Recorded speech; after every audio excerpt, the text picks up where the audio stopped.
জলদি কবন আৰু মেডিকেল এটা নকও দে যত বাৰবা খোজা নাই আৰু হয় আজি কিছুদিনৰ আগতে আমাৰ তাতে এগৰাকী ভুক্তভোগী আমাক FIR দিছিলে যে শংকৰ ৰাজবংশীয়ে তেওঁক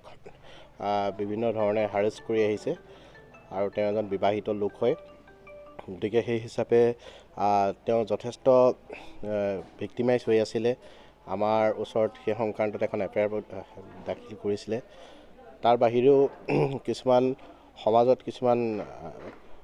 দুষ্কাৰ্যমূলক কাৰ্যটো তেওঁক ইয়াত আমি ইনভলভ পাইছোঁ সেই সংক্ৰান্তত আমাৰ এটা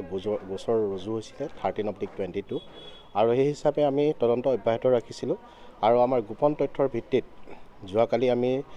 গুৱাহাটীৰ জয়ানগৰ এৰিয়াৰ পৰা আমি তেখেতক কৰায়ত্ব কৰিবলৈ সক্ষম হওঁ। পলাতক আছিল নেকি তেখেত পলাতক হৈ আছিলে।